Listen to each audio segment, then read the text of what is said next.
Etymology, which I feel is still not spoken about enough, which is one of the reasons why I'm making this video, is the study of the history and the origin of words.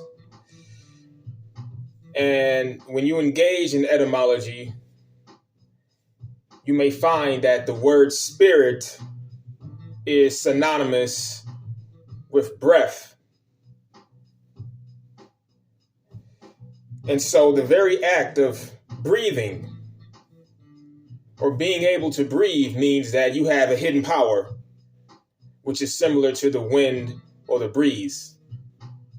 It is something that is typically invisible to the naked eyes, and yet we can still feel and see the effects of it. It is also known as the life force, which animates your physical body. And it is this spirit that allows us to be conscious and aware.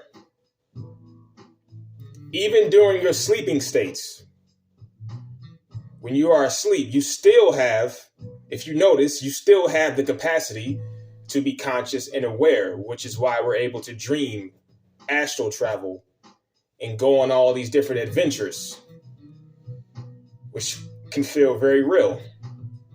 Think about it. If you're a casual dreamer, meaning that you're not necessarily fully lucid in your dreams, then you wouldn't even know the difference between the dream world and this world unless someone found you, woke you up, and told you. And now you're lucid. But again, all roads lead back to spirit. Without it, humans and every other mammal on this planet wouldn't even be able to function or perceive anything at all. You would be declared dead. Okay, now, if an individual dies, what happens to that life force? The air exits from your respiratory system, and that individual expires. Okay? And now everything from this point forward is my opinion as a mystic, but it is actually based in scientific law. Okay? Which is bridging the gap between science and spirituality. Okay, now in physics, there is a law or a principle called conservation of energy, which explains or suggests how energy is never created or destroyed. It's never created or destroyed. It just transitions from state to state. And so when I take that into consideration, and this leads me back to my original point, what happens to the consciousness, which is synonymous with spirit, of an individual when he dies?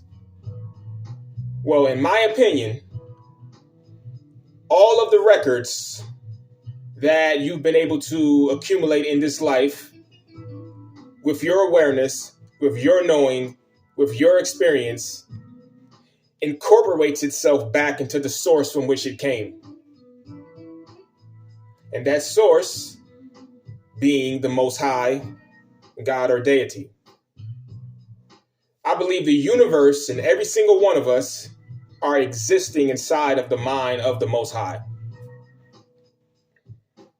Genesis chapter 2:7 tells us, and Yahweh Elohim created man from the dust of the ground and blew into his nostrils the breath of life, which is spirit. And man became a living soul. Ecclesiastes chapter 12, verse 7 is basically the same statement, but in reverse. Then the dust will return to the earth as it was, and the spirit will return to the Elohim who gave it.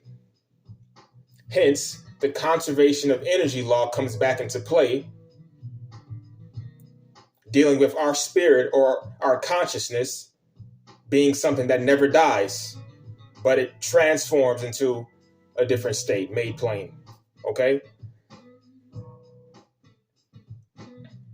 And I cannot close this out without stating probably the greatest philosophy book of all time. It's called The Kabbalion, The Seven Universal Principles.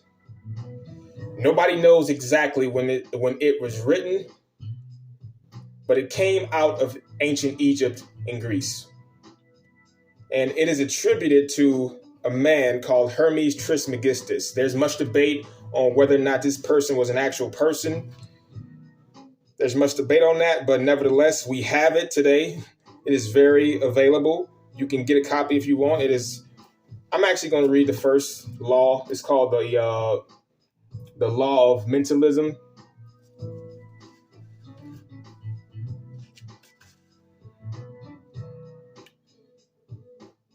This principle embodies the truth that all is mind.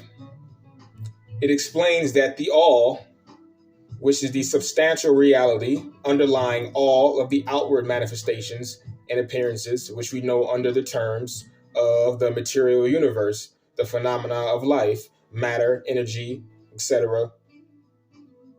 And so, in short, the all is spirit, which in itself is unknowable and undefinable, but which may be considered and thought of as a universal, infinite, living mind. In other words, the mind of God. Spirit, mind, one and the same. Which leads me back to my original point.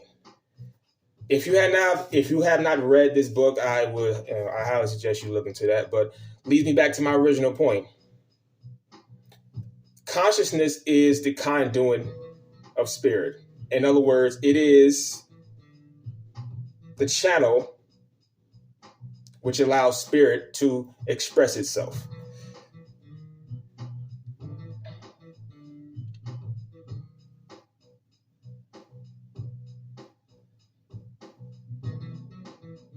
And with that being said, I think I'm gonna end it right there. I just wanted to get on here real quick and lay that down. It's something that I've been, that's been on my mind. And again, like I said, I don't really see a lot of videos talking about etymology. And so I figured I'd lay that down for you guys. I want to get out here right now, and I appreciate the time. Thank you for listening, and do yourself a favor. Thank you.